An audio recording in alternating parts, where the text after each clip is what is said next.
Welcome to YouTooSpain, broadcasting live on YouTube and on Facebook, two places in Facebook. This week, I'll be discussing with you, yes, you, because you're the special guest today. We'll chat about the latest news that really matters to people either living in Spain or planning to move here or traveling around. So we'll talk about whatever's hot in the headlines. Join me with questions and comments and opinions on the live chat or in the comments below if you're watching back afterwards, because you are a part of this too, very much so, and you are all very welcome to YouTooSpain. Let's have the groovy theme tune. Here it comes.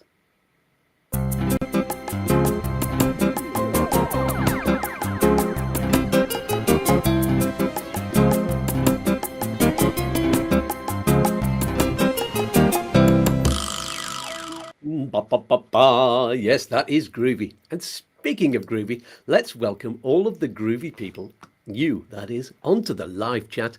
Give us a wave and a hello if you haven't already to make yourselves known. You can start chatting right now. And Paul Cook is the first one up there. Good morning, Paul. Lovely to see you. It says we have 6 people who've joined us already right at the start of the show, and that number will go rushing upwards. So lovely. Yes, it takes a few minutes for everyone to get online, and you're about 23 seconds behind me. Time is a funny thing. I'm sure some of you will be dropping in and out at different times. And of course, today, as I said, we're not only broadcasting on YouTube, we're on the YouTooSpain private Facebook group and on the public Facebook page. So welcome to all of you newbies who haven't joined us before. Hello, Facebook fans. Introduce yourselves. I think that will come up on the live chat as well.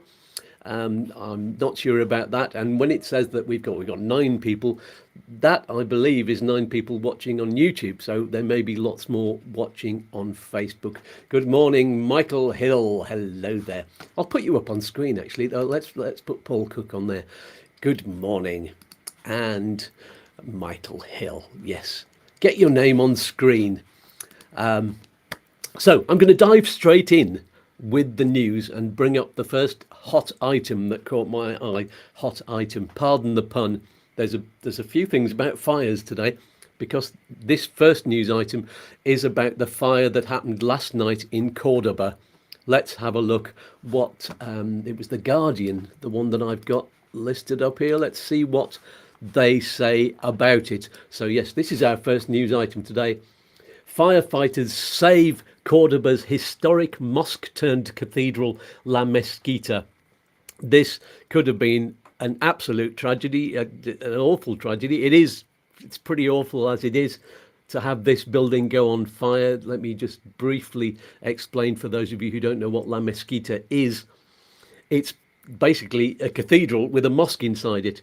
And if you go and have a look even deeper in, there's a glass floor which looks down into the what used to be Roman. It's Roman remains. And I believe there was a temple there to start with. So religion built on religion built on religion. And yes, all different religions. So it's an absolutely beautiful place. I especially like the mosque architecture inside, but it's unusual to have, I think, such a well, what's the word? It's still there, basically, after all this time. Normally, you'd have expected the Christians to knock down all of the mosques and build their cathedrals on using the same kind of materials. But no, they kept the mosque, and thank goodness they did. Beautiful, beautiful place. And my wife Liz and I went there a few years ago in November to celebrate her birthday, and we visited La Mezquita. So anyway, there was a fire there, and let's see what it says. Actually, let's just play this video for a start. Oh, here we go. I don't know if you're getting the sound as well. Maybe I should turn that down. There we go. So that looks pretty awful. I'll turn that off and we'll read the article. So, a fire broke out in the historic mosque-turned-cathedral in Córdoba on Friday. Yes, that's last night. But fortunately, the monument was saved as firefighters quickly contained the blaze. within about an hour, I think it said earlier. The Spanish city's mayor has said widely shared videos have shown flames and smoke billowing from inside the tourist attraction visited by 2 million people per year. The monument is saved. There will be no spread. It will not be a catastrophe, let's put it that way, said Jose Maria Bellido on Cadena Television. And the fire brigade had earlier said the fire was under control but not extinguished. And the blaze broke out at about 9 p.m. Spanish time, raising fears for the early medieval architectural gem and evoking memories of the 2019 fire that ravaged Notre Dame Cathedral in Paris, which, as I'm sure some of you know, that ravaged the whole building, and it was on fire for quite a long time. It took them hours and hours and hours to get that one under control, and cost over 700 million to repair. And hopefully it's nothing going to be, it's going to be nothing like on that kind of scale at this wonderful, wonderful building in Córdoba. And it was ABC and other newspapers reported that a mechanical sweeping machine had caught fire on the site. It's considered a jewel of Islamic architecture. The site was built as a mosque on the site of an earlier church between the 8th and 10th centuries by the southern city's then Muslim ruler Abd al-Rahman, an emir of the Umayyad dynasty. And after Christians reconquered Spain in the 13th century under King Ferdinand III of Castile, it was converted into a cathedral, and architectural alterations were made over the following centuries. So yes, it's marvellous that they saved the mosque, as I said earlier. So that was mad. When I saw that last night, I'd set up a load of news items to tell you all about, but this happened in the meantime. So let's see if there's any comments on the live chat yet. It's Tony Silcock is saying good morning. Fiona Trainer, good morning, Skatz. Karen Brotherton is online as well. Everybody, tell me what you think about this tragic news, but it's a tragedy has been averted. A complete tragedy has been averted, and thank goodness they managed to get everything under control. Yeah, absolutely mad. It was one of my favourite excursions, holiday things that Liz and I have done. We absolutely love Córdoba. So yes, have a connection to that one. Yeah. So tell us what you think. I'll move on to the next news item while you make your comments about that one. Yeah, the more comments you make, the more this whole video and everything and the channel will get boosted up in the ratings. So put something in the live chat and put something in the comments if you're on Facebook as well. And that will do YouTooSpain the world of good. Thank you for that. Now we've got another news item about fires. This is one that caught my eye. And this news item, I have to say, the photography is absolutely fantastic and the writing is just amazing.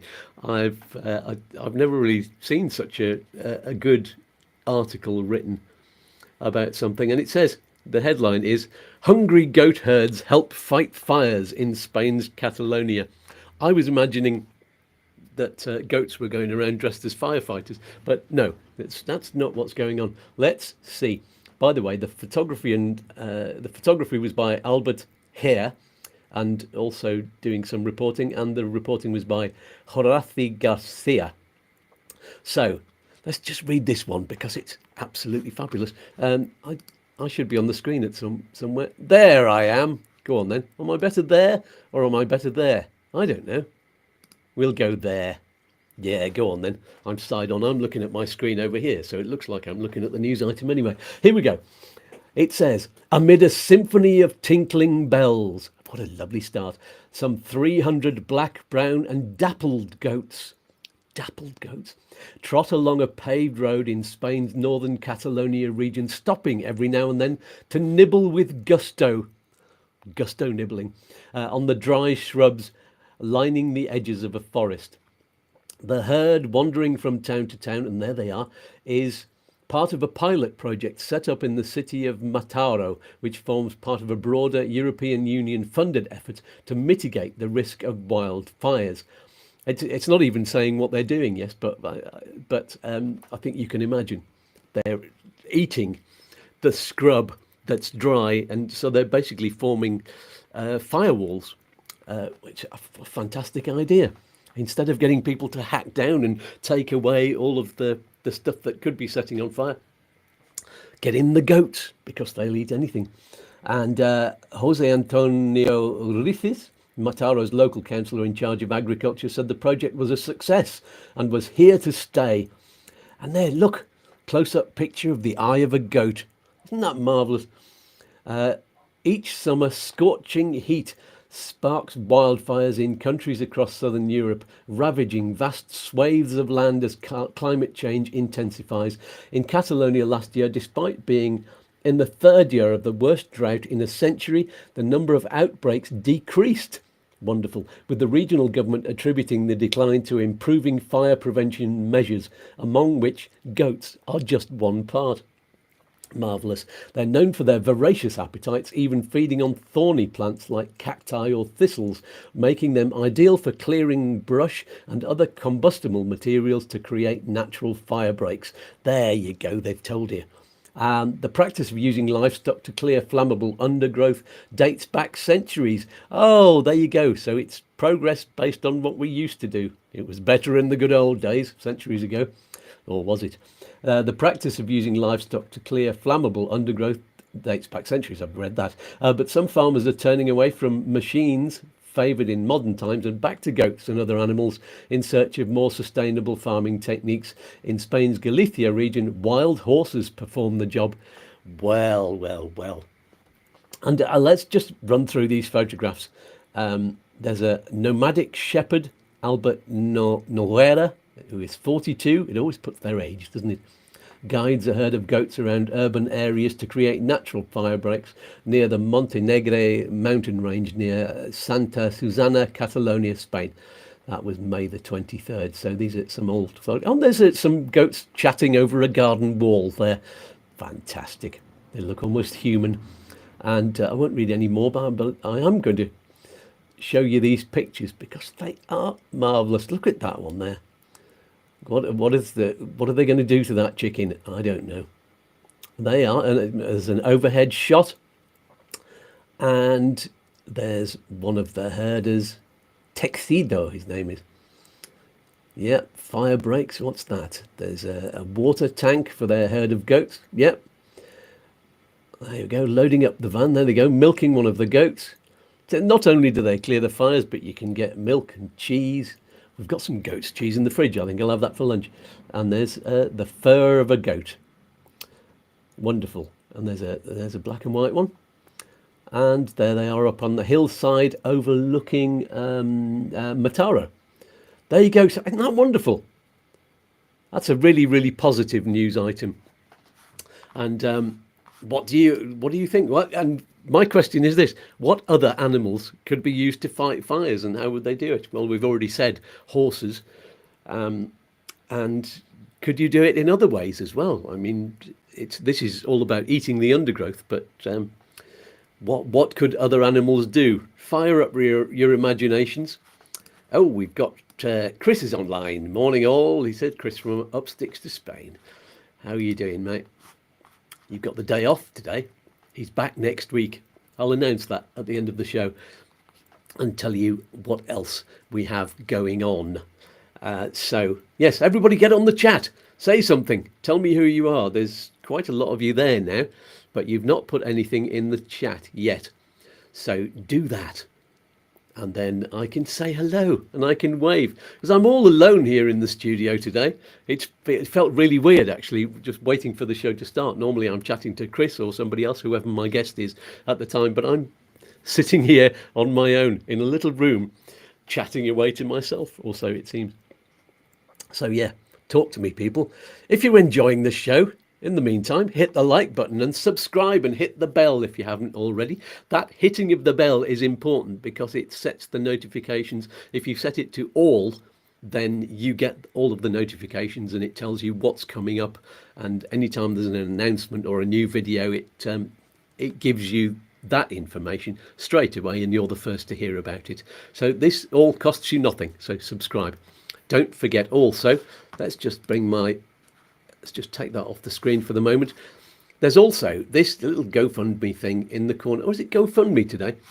I was going to put up the Buy Me a Coffee, but no, it's GoFundMe today.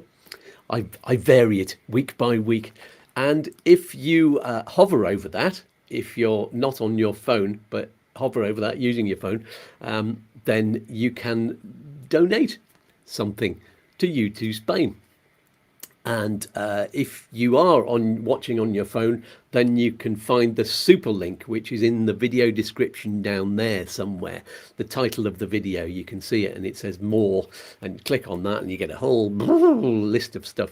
And just underneath the description, it's got SuperLink to find out anything about Skatz, how to contact me and all of that. So anyway, that's where you can donate and how. So please do that. It's lovely and it keeps the electricity working here and it keeps me in food and beer. So thank you very much. And JM is here. Hi, it's Jessica from Fuengirola. It's very hot here. Yes, indeed. Did you all see on Chris from Upsticks' video? He did a video from Córdoba. And it was 42, not from Córdoba, from Granada, sorry. And it was 42 degrees up there, but he was walking around the street saying, but it's a lot better than the heat you get down on the coast because it's dry heat up in Granada, so it doesn't feel as bad as 42 degrees would down there on the coast. So what's it like, JM? Is it very humid? It was very humid up here in the mountains last night, up in Compita. When I got back from my gig late at night, it was just very, very misty and I just felt damp and sticky and it felt even hotter than normal. So there we go. And Paul Cook says, good morning, Chris. Lovely. Now we're talking to each other. Let's do that. Just a little question, actually. I was talking to Chris about this. What do you think, people, if I was to change the day and the time of these live stream broadcasts? Put the teeth in, Skatz.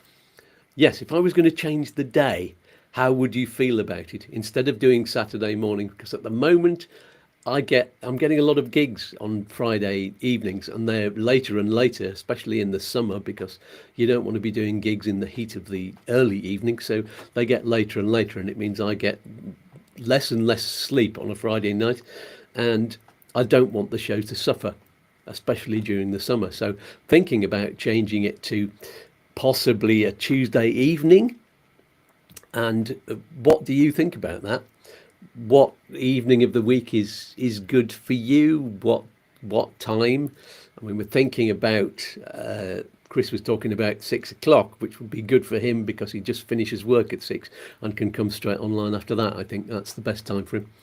And it could be 7 o'clock or 8 o'clock. I don't know. Is that better for you? Because in the UK you're an hour behind. So those of you who have jobs won't be able to get on live and see it as it's happening. But of course you can watch back afterwards. But if you wanted to chat to us and ask questions live, then I don't know whether a slightly later time would be better. People like Sean from Expat in Matheron, he does his broadcasts, his lives at 8 or 9 Spanish time to make it easier for people to watch. And so there you go. What do you think? Anyway, put your opinions in the live chat while we move on to the next news item. There we go. Let's just put that one up there on the screen again. And the next one. Oh, Spanish. Well, there you go. It's about crime. We've had there's been some stuff going on recently on the coast, and we'll come to what happened in Alicante in, what was it? Torrevieja the other day. But this particular item says Spanish police dismantle gang smuggling marijuana to Ireland in farm feed. It's met my eye because I moved over from Ireland. And the south of Spain, the Costa del Sol, is kind of famed for its criminal drug activity. It's been going back for decades and decades, because a lot of the marijuana comes through from Morocco, so it's we're the closest to Morocco down here. So anyway, let's see what it says there. And actually, the place I used to live in Ireland is renowned for being, because it's on the west coast, it's renowned for being where the boats come in from places like Holland, and getting the drugs to land there in all of the little coves around the Atlantic coast. So yeah, it's kind of a drug connection going on there. I didn't have anything to do with the smuggling, by the way. So anyway, Spanish police, working closely with authorities in the UK and Ireland, have broken up a criminal organisation accused of smuggling marijuana hidden in sacks of animal feed shipped to Ireland, officials said on Thursday. I wonder how many of them ended up actually in the animal feed and being eaten by animals. That would be some very relaxed cows. Mind you, they're pretty chilled out, the Irish cows, anyway. We'll move on. According to a statement from Spain's national police, the investigation was launched in 2025 after investigators identified a network composed of British, Irish and Spanish nationals. The group allegedly used international freight services to send pallets of animal feed containing concealed marijuana buds to Ireland. The gang is believed to have trafficked over 3 tons of marijuana since 2019. Can you imagine 3 tons? I can't imagine how actually what the volume of that is. That's just an enormous amount since 2019. That wasn't all in one van, with consistent monthly shipments, the police said. Throughout the investigation, several consignments were intercepted in both Spain and Ireland, leading to a seizure of approximately 300 kilograms of marijuana. Now, can you imagine what 300 kilograms looks like? I don't know. I can't imagine what 1 kilo looks like. I'm not that experienced. But just imagine the weight of a 1 kilo bag of sugar, for example. That's something that people are kind of used to feeling the weight of in your hands. But sugar is all condensed in the packet, so it would have to be a much bigger packet to be 1 kilo of something that's all herby rather than solid granules. Anyway, so 300 of those is quite a lot, I imagine. Officers carried out 12 searches in the provinces of Malaga, and that was 10 searches in Malaga province, of course, we're right on the south coast, 1 in Madrid and 1 in Sevilla, and arrested 13 people in those same provinces who are allegedly members of the criminal organisation. In addition, in the Irish county of Louth, I don't know, is it Louth or Louth? Anyway, I never knew, even when I was living in Ireland. Ireland's Garda Síochána, that means police force. The police carried out a house search and arrested another person allegedly belonging to the criminal network. The operation also involved coordination with the UK's National Crime Agency. And during all the house searches, officers seized some cash as well, €95,920, £2,930 and $1,922. Yes, they also seized 630 marijuana plants, a semi-automatic pistol, 3 blank caliber pistols, 11 vehicles, 6 luxury watches valued at over €200,000, as well as numerous electronic devices and other criminal-related items, according to the police statement. And simultaneously, movable and immovable property and financial assets worth over €2 million, were seized. Spain remains a key entry point for drug smuggling into Europe due to its proximity to Morocco, as I said before, one of the world's leading cannabis producers, and its historic links to Latin America. Yes, of course. Colombia and places like that, which is, I don't know whether they bring marijuana over from there, but traditionally it's known as being the place for other drugs. So there you go. That's that one. And Fiona Trainer says, Hi, you may mention the upcoming EES, although I think you and Chris have chatted on a previous video blog. But could you tell me if there's a requirement to bring medical insurance certificate to be able to enter? Well, let's put it this way. The EES is just to replace the stamp on the passport. It's just a digital version of that. So all it will do is scan your biometric details on your first entry with the new system. You'll be required to have the scans done. I think this is if you've not got a TIE card. This is for general scans if you're just coming in with a passport. And this is what will perhaps take a little bit longer in the first place when this as people are registering on the system. But after that, you're registered for about 3 years, and all that will happen is as you go in, it'll go face recognition, fingerprints, and you'll be through, instead of going to the border agent and then looking at your passport, scanning it, looking on the computer. All of that will be done digitally. So there's nothing else that you need to have. Doesn't register anything else on that system. You may be thinking of ETIAS, which is a bit like the ETA system going into America and lots of other systems, the one going into Britain as well, where you might need to provide other details. But we'll come to that over the coming 6 months. There's a 6-month kind of probationary period, if you like, for EES before it all is online properly and it's all fully tested. And then ETIAS will come out and you'll start doing things in advance for that. So there we go. I hope that answers your question. I will be doing lots of shows about EES. What I'm trying to do is get an interview with people at the airport, with hopefully with border agents and with people who know about the machines. And also I've got in touch with the EES, the European people who are in charge of them, and I want to do an interview with them as well, and hopefully can do it at Malaga Airport with a demonstration of how the machine is going to work, so you can all see and understand everything and what it's all about. So look out for that in the future. Subscribe if you haven't already, and then you'll be able to get the information. There we go. And Fiona says, thanks for coming. Flying in October the 13th. Ah, the queues. Cannot wait. Well, where are you flying into, Fiona? Bear in mind that they're not going to roll it out to every single airport in the whole of the European Union at the same time, and every single port and every single train station that's sending people over to Europe. So, oh, thanks for confirming that, should say. That makes more sense. Yes. Yes, so there may be more queues. That's the only thing you need to prepare for, I think. But is it October? Isn't it October the 20th when it comes in? I think I mentioned it on the last video all about it.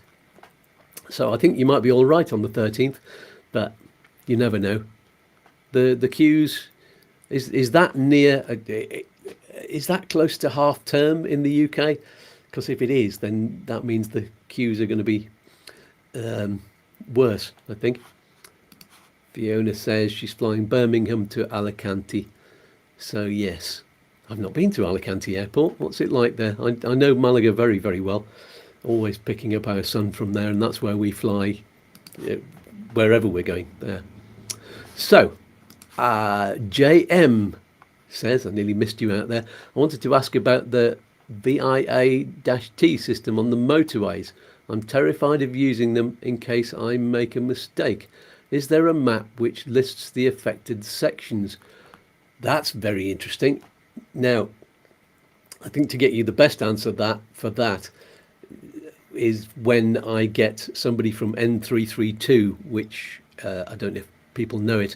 That is a Facebook page and a website run by the DGT, by Trafico, the traffic police here, the national police who are Trafico.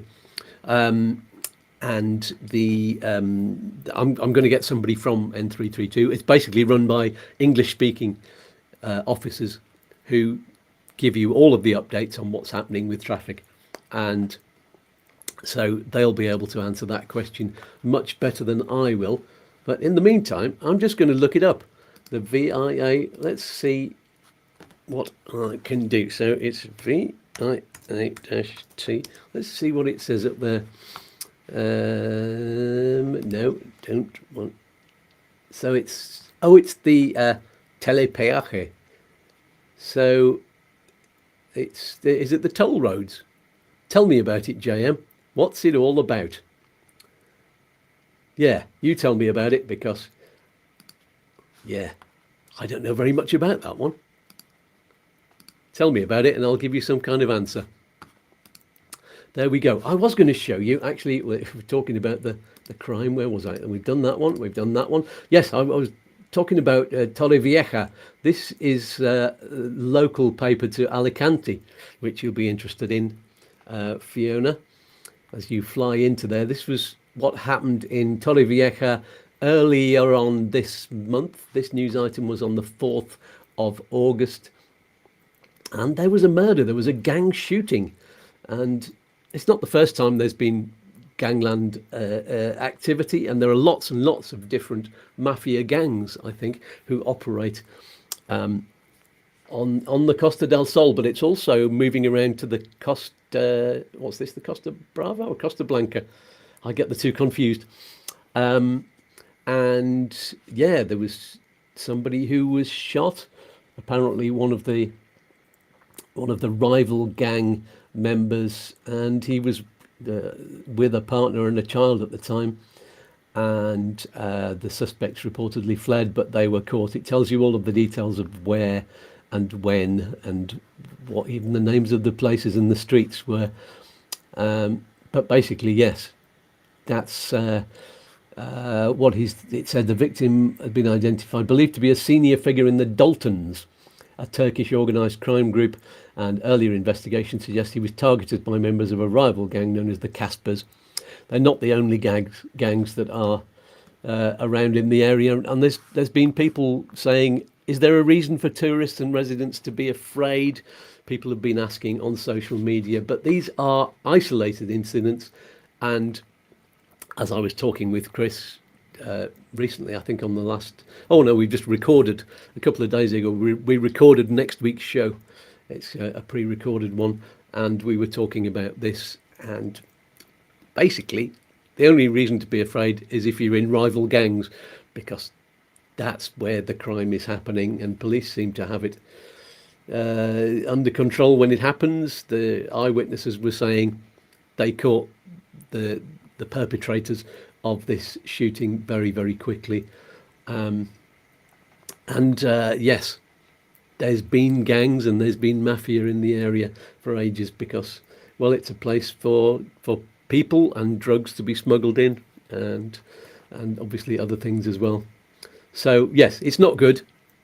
And I've seen on social media a lot of people talking about it, and people who live in Torrevieja talking about it, and they're saying all we saw was a bigger police presence in the distance. That tends to be all you'll see of these things as they're going on, and then it just returns to normal, really. So the chances of you being caught up in any of that kind of action is very, very low indeed. So don't be afraid of that. And let's see, JM saying yes, I think so, and that's in answer to me saying, is it the toll roads? So she says, yes, I think it's like the Dartford crossing. You go under a gantry and you do not have to pay, but your passage is noted and you have to pay within 72 hours or there is a fine. There's a similar thing in Ireland where you actually, in some places, I think the one round that goes around Dublin, you just go through and it takes a picture of your car and your registration number, and you get charged, and you have to kind of buy your ticket in advance, if you like, when you're in Ireland, to say that you're going through the toll. So I'll investigate this one and come back to you on that. I think it needs a separate video all on its own. It's a privately owned section of the motorway, I think. I saw something about that. I saw a news item. The government, Pedro Sanchez's government here in Spain, said they were going to get rid of a lot of the tolls, which is the opposite of what we thought were going to be happening. We thought there was going to be more tolls coming in Spain, but there's a particular one which I think is in the Torrevieja kind of area. It's up in that, or is it in Murcia? But they've got the most expensive toll road in the whole of Spain, and there's two of them. It costs you something like nearly €5, so €10 if you go down the complete section, which is two toll roads. You go through two tolls, and it costs you over €10. And they were asking, there was a petition by locals to say, can we have a discount? People who live in the area, it's costing us a fortune just to avoid the congested roads, and that's the whole idea of these toll roads being there. They give people an opportunity to avoid the congestion, and but you're paying through the nose to get it. So yeah, let's investigate that one, JM. Thanks for that. I'm just going to make a note on my pad here. Toll roads. Let's do a video all about that. So thank you for pointing that out. Let's move on to the next news item, unless you've got anything to say about these criminal activities and anything that's going on there on the south coast. Let's see if anything comes in, and we can always go back to that. Let's have a look at the next. Sorry about the adverts. That's going to happen when you're looking at news items, when you're looking at anything on the internet here. And this is a report from Spain in English. I like Spain in English. They've got some great news items. They always seem to be factual, I think, and not too sensationalized. But this one is all about a lovely picture of a dog being kept cool in the water fountains. Whereabouts is that? I can't tell, but I think Spain in English is based in, I think they're based in Malaga. But anyway, let's accept that on the bottom of the page. So it says, AEMET is Spain's meteorological agency. It's the weather agency in Spain. And they're saying the latest heat wave in Spain is expected to last at least until Sunday, which is tomorrow, as this item is going out. This report came in on the 5th of August. And yes, and it's forecast to continue, yes, at least until Sunday, the 10th of August, with temperatures climbing well above what is typical for this time of year. And as I mentioned earlier, Chris from Upsticks went up to Granada and it was 42 degrees there. They're saying temperatures could go up to 44 degrees. And let's see, according to AEMET, regions in the south and west of the country, including Andalusia and Extremadura, that's over towards the Portugal border. Extremadura, it's kind of north of Andalusia and a little bit west, are expected to see temperatures rise beyond 42 degrees. The extreme heat has already had fatal consequences, unfortunately. Yeah, an 85-year-old man from Torremayor in the province of Badajoz, that's in Extremadura, died on Monday at Hospital Perpetuo Socorro due to heat stroke. Emergency services in the region announced. It's the second confirmed heat-related death in the region so far this summer. Over the weekend, temperatures in the area soared to 43.4 degrees. Yeah, an orange alert has been issued in 8 regions. Andalusia, of course, Aragon, Castilla y León, Castilla-La Mancha, Catalonia. That's right up in the north, Catalonia as well. So if it's really hot up there, then wow. Extremadura, of course, Galicia, and the community of Madrid. Madrid gets it pretty bad, actually. It's right there. It's up on a very, very high plain or a plateau. I don't know what you call it. In Madrid, it's actually, they're higher above sea level than we are here, and we're in the mountains down in the south. So Murcia, meanwhile, remains on yellow alert due to high temperatures, and it will be quite muggy around there in Murcia because it's, down on the coast. Yes, so there's heat alerts for lots of municipalities and posing serious health risks. You do have to take an awful lot of care. What's it like where you are, everybody? Tell us about that. Have there been more fires because of the dry heat? What happened earlier on this year? There was a lot of rain earlier in the year. So a lot of plants grew and grew and grew, and all of the what became the scrubland when it all dried out into the summer. So there was more of it. So they've been clearing away as much as possible.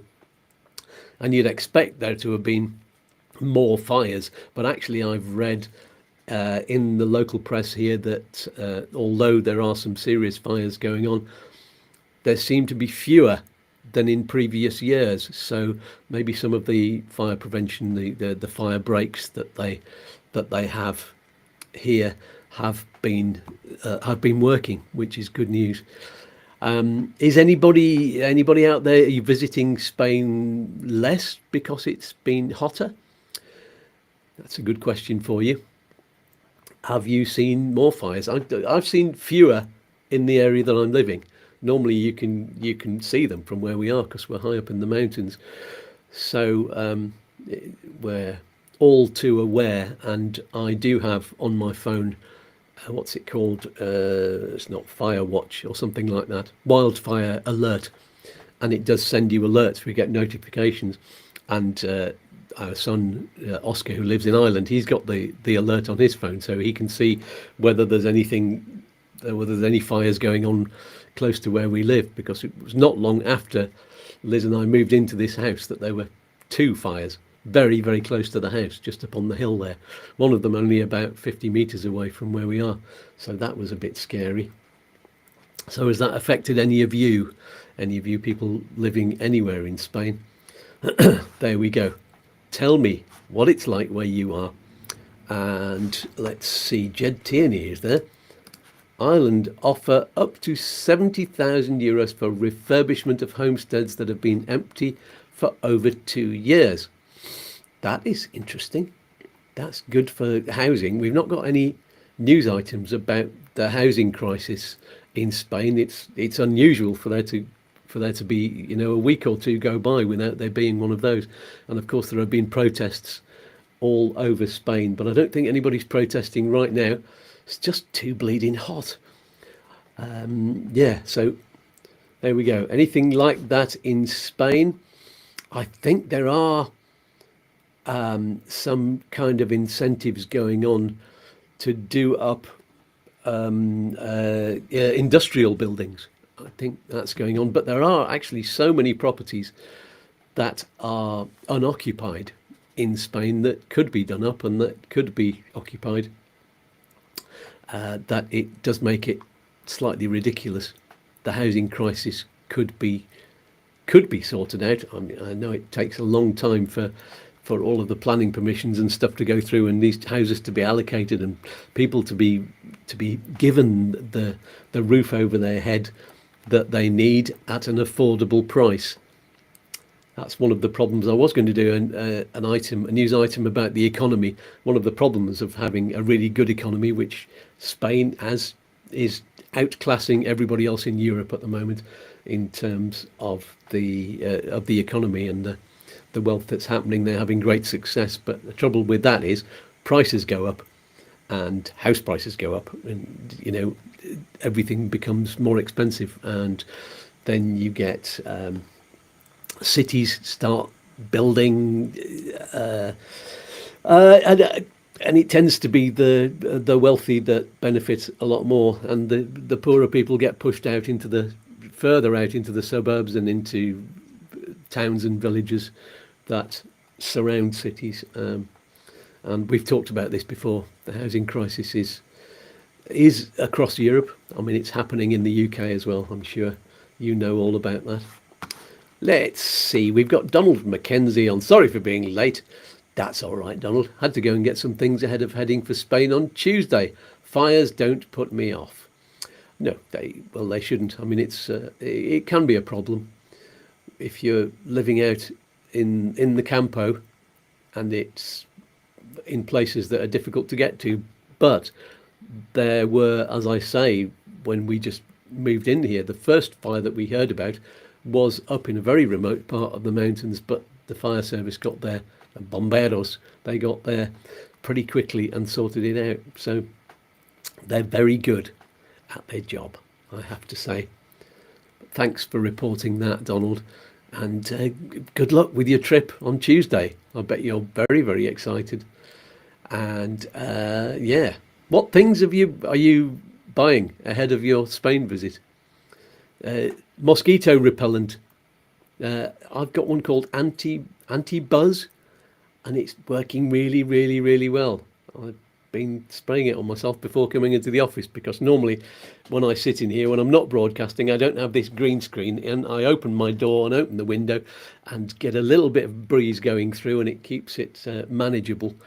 But if you don't spray yourself with mosquito repellent, then it's just a nightmare, because there's a tree right outside this door and there's mozzies all over the place. So there we go.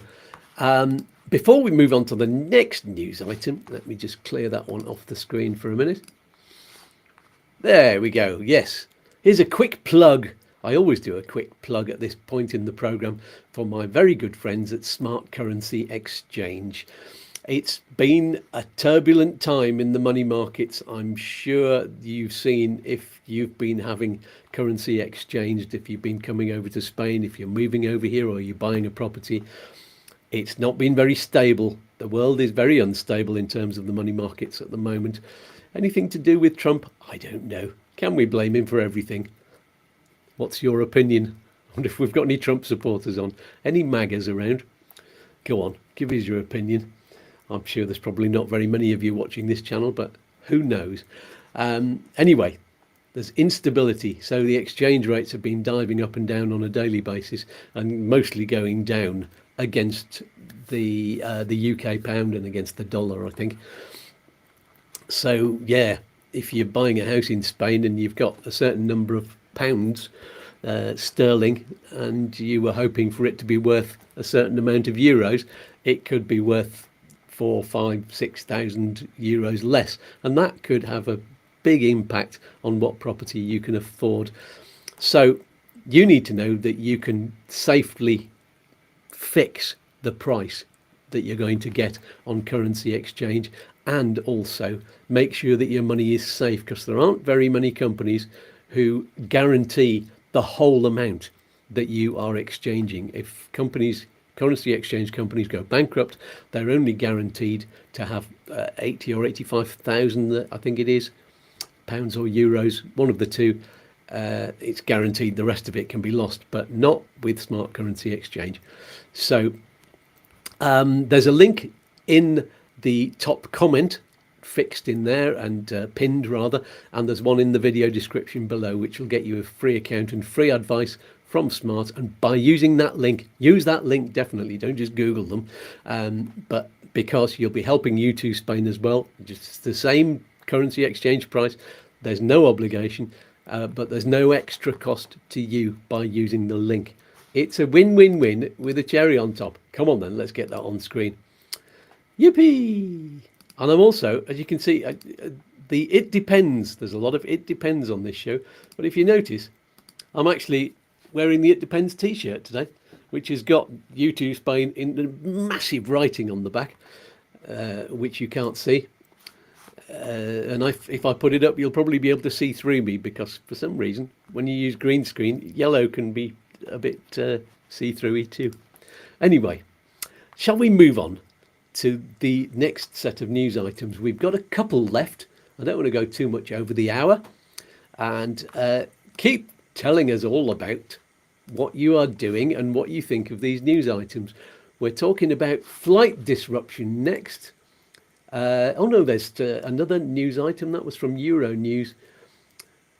Oh, did we actually talk about this one? We did. We talked about on the AEMET. And is there anything new on this one that wasn't on the other one? No, it's all about the heat wave. It does give you a bit more detail, I think. There's the map of the different regions. How long will the heat last? Well, although a change is expected from the 13th of August. Okay, so that's not just for the 10th of August tomorrow, which the report was on the other news item, but it's going to carry on into the middle of next week. Temperatures could reach 41 to 43 degrees. There we go. Although a change is expected. Yes, with more marked temperature drops in the west, AEMET points out that the values will continue to be abnormally high. There you go. And it goes to the Canary Islands. Temperatures there have followed a clear upward trend. Maximum temperatures are between 38 and 40, and that's a lot for the Canary Islands, because normally you've got the sea breezes, the Atlantic breezes, which keep the temperatures down a lot. And yes, even in low areas of the archipelago, minimum temperatures will be particularly high, not dropping below 26 to 28 degrees, excuse me, on the southern slopes. So the heatwave criteria could also be met on the islands. And yeah, be extremely cautious, people. Stay hydrated. It's very easy, especially if you're on holiday, to think that you can lie on the beach or just go walking and not take more water than usual. Excuse me.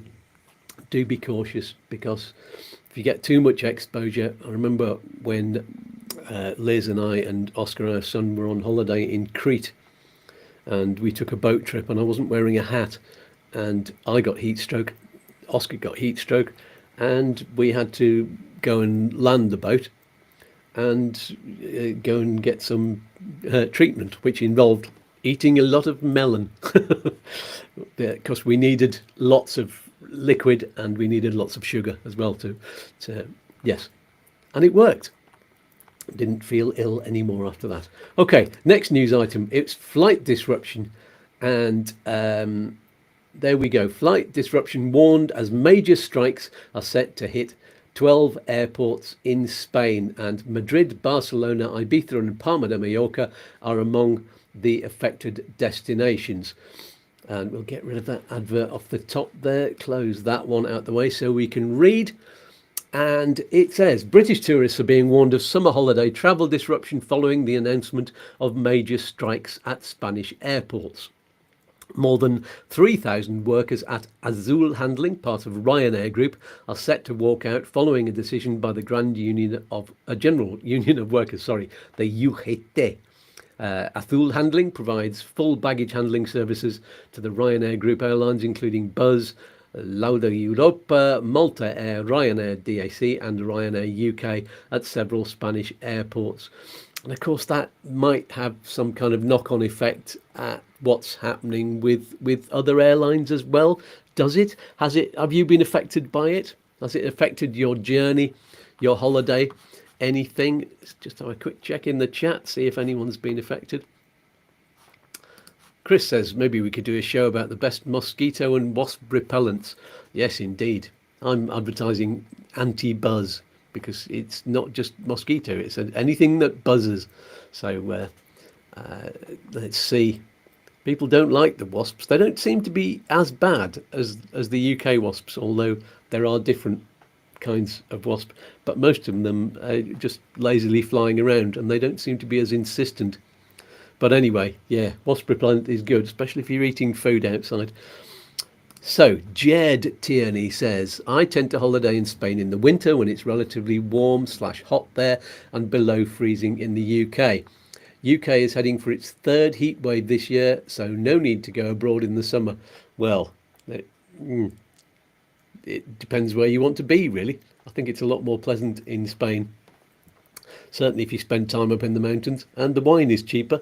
And yeah, so I can think of a lot of reasons why to go abroad, because during the heat waves in the UK, it's the temperatures are 25, 26, 27 degrees, anything up to 30, but it's much more humid, and seems to be much more of a problem, whereas over here temperatures are 40 degrees, not quite as much of a problem. And you don't get so many storms, I don't think. We did have the threat of some. I'm just looking out the window there, but that's not appeared here. I think it's much more pleasant to be in Spain anyway. That's my opinion, but I live here, so there you go. Jen says, damn, I'm late. Started building a cat tree and forgot about the stream. Presumably that's, is it like a scratching post thing? Tell us about the cat tree and how you build them. And Barry from Unitech. Good morning, Barry. I've not seen you for not seen your name for a few weeks. I think you've had a lie-in. Marvelous. A bit late to the party this morning. You can always look back at rewind if you want. There we go. So let's carry on with this news item. How many passengers and flights could be affected? So airports in Madrid, Barcelona, Seville, Malaga, Alicante, Ibiza, Palma de Mallorca, Girona, Tenerife South, Lanzarote and Santiago de Compostela are due to be affected. The initial action, here we go, the dates. This is important. The initial action is set to take place on the 15th, 16th and 17th of August across 3 time slots. Oh, they're doing it in time slots. 5 a.m. to 9 a.m., just when everybody's getting on the plane first thing in the morning, and 12 p.m. to 3 p.m, so that's the early afternoon, and 9 p.m. to 11:59 p.m. So yeah, quite a lot of the day, and that's going to have a knock-on effect to all other times of day, I'm sure. But the 15th of August is it's a holiday. It's the Assumption Day, I think it's called. And that is a public holiday, I think, across Spain, and it's also the date of Noche del Vino here in Córdoba. So it's a big holiday going on that day as well. So that's interesting. And the 16th, I know on the 16th there's not going to be many people working here in Córdoba because of the Noche del Vino, which goes on to at least 4 o'clock in the morning. So yeah, nobody works. A lot of the shops are going to be shut on Saturday, I'm sure, here, Saturday 16th, which is why I'm taking next week on holiday, and which is why Chris and I recorded a show just 2 days ago to be broadcast next Saturday. I'll tell you all about that later. Yes, so strikes will then continue every Wednesday, Friday, Saturday and Sunday until the end of the year. The August bank holiday weekend just before children return to school in Britain is among the dates affected. Oh dear. In a statement to the Daily Mail, you don't want to talk to them, the union said UGT regrets having to go to these extremes and all the damages that may occur, for which the direct responsibility will be solely and exclusively the company and its reckless action with the workforce. Yes, Ryanair, sort it out. Give your workforce better pay. I presume that's what they're better working hours, etc. I'm not sure what they're asking. Spokesman for Ryanair told The Independent, I'm sure it's going to be something like, without reading it, it's not our fault, it's the workers. What does it say? Ryanair does not expect any disruption to our operation as a result of these third-party handling strikes in Spain. Oh, really? That's interesting. They don't expect any disruption. So what are they going to do? Bring in staff who aren't as experienced? I don't know. What are you going to do, Ryanair, to stop the disruption? Okay.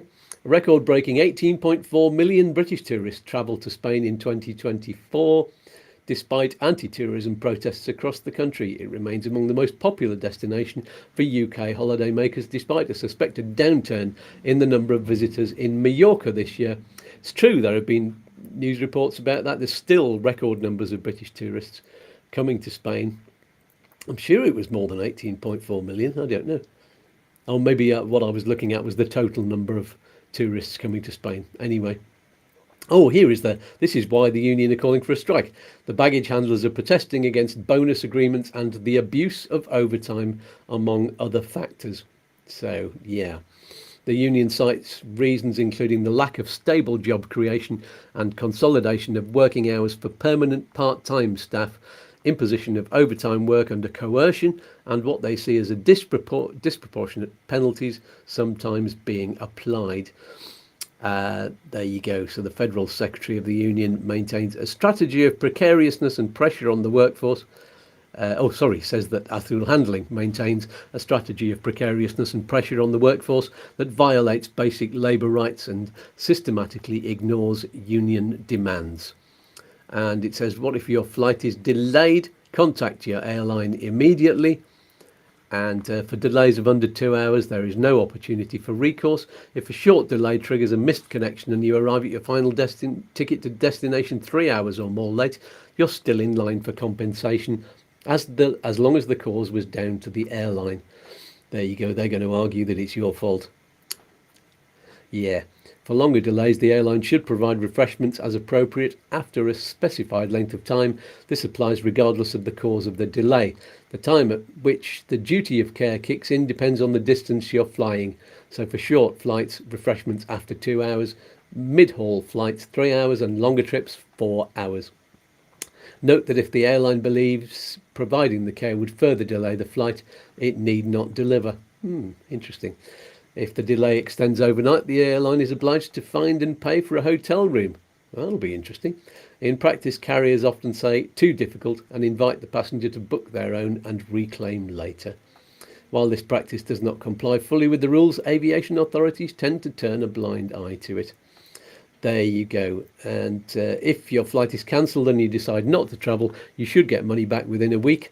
Some airlines may offer a voucher instead. If there is a benefit in taking the voucher, say an uplift in the value of 25%,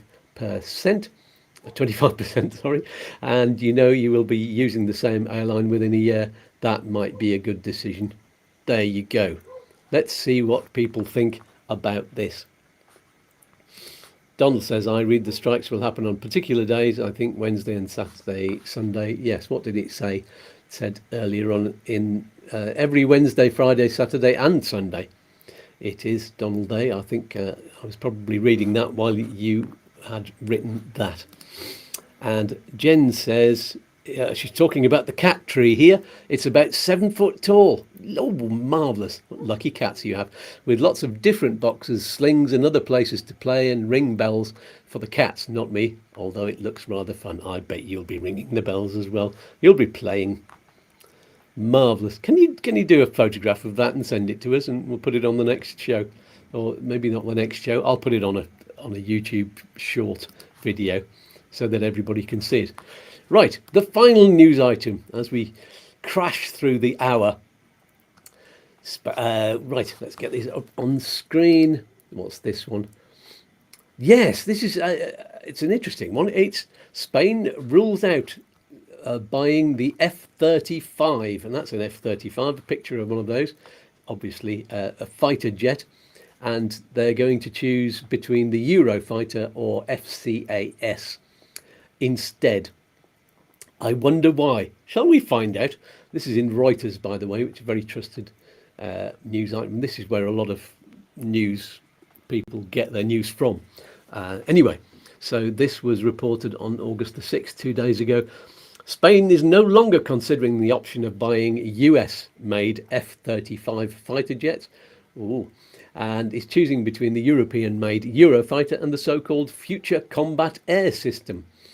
Defence Ministry spokesman said on Wednesday. Does that mean planes or missiles fired from the ground, I wonder? The spokesperson was confirming an earlier report in El País newspaper that the government had shelved plans to buy the F-35, which is manufactured by the US aerospace giant Lockheed Martin. And there we go. That's just about stocks and shares. Let's remove that thing from the bottom. Asked to comment on the matter, Lockheed Martin said in a statement, foreign military sales are government-to-government transactions, and this matter is best addressed by the US or Spanish government. So it's basically a no comment from them. The government had earmarked 6.25 billion euros in its 2023 budget to buy new fighter jets, El País said. But the Spanish government's plan to spend most of the additional 10.5 billion euros for defence this year in Europe made it impossible to acquire the US-made fighter jets, the newspaper reported. So it's interesting, this. I don't know if you've been following the tariffs and everything, and the push by Trump, of course, in America, saying EU countries pay your way in NATO and give 5% of your gross domestic product towards NATO. He was asking all of the allies to do 5%, which is a huge up in the amount that a lot of countries are paying. And certainly Spain was paying a lot less than that before. But it says down here, Spain's Socialist Prime Minister Pedro Sanchez announced plans earlier this year to increase spending on defence to meet the current NATO target of 2% of GDP in 2025.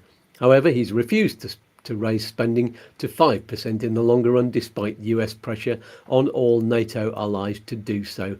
Sanchez's position was heavily criticised by Trump, who threatened to impose additional tariffs on the country's goods. Yes, tariffs. It's a ridiculous idea. It's just making everything more expensive in America. There you go. The US Embassy in Madrid did not immediately respond to a request for comment on the F-35 issue. There's another news item there. The Business Insider gives a little bit more detail. Let's just get rid of that advert. Anxiety over Trump, yes, seems to be the reason for all of this. And I think what might happen here is that, I think for a start, that Spain's idea of buying aircraft manufactured in Europe rather than in America, if the aircraft are just as good, then buy them in Europe. Why not? Punish the American economy for what their president is doing, and forcing companies to pay more tariffs, and forcing exporters from Spain, importers to America, to pay more, and passing the cost on to American consumers. So that's what's going to happen. Lockheed Martin are going to suffer for it, and companies, whoever makes the Eurofighter, are going to benefit. I think that's a good thing for Europe. So what does anybody think? Hooray for Sanchez, Donald Mackenzie says, for standing up to Trump. And there we go. Standing up, yo Trump. And he's corrected that in another one. Standing up to Trump. Yeah, hooray to anybody for standing up to Trump, I say. He's just he's just trying to do deals. That's it. He's just trying to win deals. And if he doesn't win, he just goes grumpy, like a little child. There we go. That's my political opinion. There we go. Grumpy. And now, what's the other item I've got here? I've got another item. Oh yeah, this was the, I said I was going to do a little bit about the economy. This was just an extra news item. But Spain's service sector growth speeds up sharply in July, the PMI shows, and that's the Business Activity Index. And it's showing that there's further growth in the Spanish economy, basically. And that's good for Spain. Broad-based expansion supported by both the services and manufacturing sectors. And yes, so that's all I'm going to say about that one. I think it's just all seems to be good news for Spain. And what do you think about the... anybody else but Donald got a comment on buying Eurofighters instead of the F-35? Does anybody know? Is it as good a fighter jet? Trump would say that the F-35 is the best. It's the best. We've got the best. It's the best ever. The best ever. Nobody ever has even thought of something that's as good as the F-35. I don't know. Knowing the US, the F-35 is probably one of their outmoded ones, and they're just selling off the old stock. It's one of their old jets. Oh, we've got something much better, they'll say. He will say, I'm sure. I've not got a good word to say about Trump, have I? Not one single one. No, I don't give anything. I should stop even saying his name. I'm certainly not going to put a picture up on this screen because I don't support dictators or kings, even though I am the king of YouTooSpain. Because I'm the only one here, so I can be whatever I want. Anyway, anybody got anything else to say? What are your opinions? What do you think of Spain's dominance of the economy in Europe?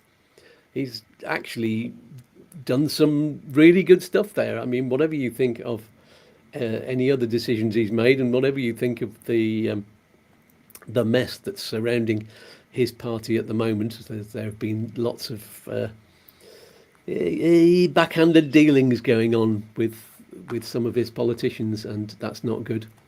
But it seems to be that All politicians are doing that, but nobody's caught Sanchez at it yet. So there you go.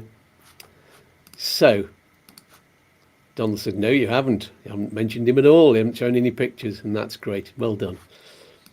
Thanks, mate. Good, yes. How is the good Spanish economy affecting you? Is it affecting prices near where you are? Is it affecting housing? Has it affected anything in Spain that you've noticed in your everyday life? So while you answer any of those questions and put any more opinions up there, yes, please do so. Put something in the comments, put something in the live chat. Just do some final chatting with me as I round off the show. So let's talk about who I have on the show next week. And of course, it is our mate Chris from Upsticks. And I don't know if you're still there, Chris. He's probably got it on in the background listening to it. We've already, as I've previously said, pre-recorded the show because on Friday the 15th, on that holiday day, it's Noche del Vino here in Compita. It's a fabulous celebration of the local, what do you call it, viniculture? It's the wine. And I intend to be up very late and possibly have a little bit too much to drink. So in anticipation of that, I'm taking next Saturday off. And but don't despair, you'll still be able to watch and get on the live chat with each other. And I'll put it up on Facebook as well. So I think I'll start transmitting on, or keep on rather, transmitting on all of these platforms. So join me virtually as we talk about the Padrón, which is also the topic of my midweek video this coming week. Also YouTooSpain, Upsticks are making a video during the week about that, I think on the live on Thursday evening. I'll leave Chris to tell you all about that. So the Padrón live show next week is kind of part 3 of a 3-part set, if you like.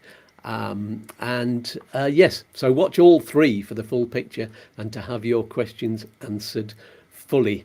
And let's just see what Barry says. Are you an expert? You are an engineering man. F-35 is a stealth fighter and it looks better than the Eurofighter. Eurofighter has those canards on the front like the Russian Concorde copy. That's interesting. And I thought canard was French for duck. Is that what it is? Tell us about the duck. Let's see. So yes, I'm just going to say thank you to all of you for joining us. If there are any more comments, put them in there now. And thank you to all of the people joining us on Facebook. Make sure you like and follow the Facebook page and the Facebook group. It's worth being part of them both. And I'm going to read this comment from Barry. You and Chris should do the show when you're drunk, wearing Ibiza top boss wigs and necklaces. You'd make a fortune. It's an interesting idea, yes. Well, I'll consider that one. I'll put it to Chris. I'm not sure Chris would do it because his channel is, you know, he's a business and he's got to be seen to be responsible. But you know, I don't have to be. So there you go. Thanks to everybody for leaving comments and hitting the like button and supporting us on the GoFundMe there. And there's memberships also down on here with a little dollar sign. You don't have to pay in dollars, but you can just drop any kind of donation in there. But you know, make it a large one. That's what we'll say when we're having a drink on the show. And it's very much appreciated, any of your donations. We do at YouTooSpain rely on all of that. So I will see you on the midweek video at 6 o'clock Spanish time on Wednesdays, or almost live next Saturday morning at 10 o'clock Spanish time. And tell us about what you think about doing the live show on a different day. Nobody has mentioned it yet. But Craig Halliday, his first comment of the day, says, cheers, Skatz, enjoy your fiesta. Yes, fiesta and a siesta. And Barry says, I'm a business account. I have crazy customers. We are a good fit.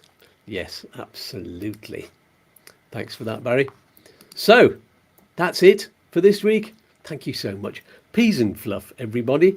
And here is the usual final message from all of the voices in my head here at YouTooSpain. I'll see you soon, everybody.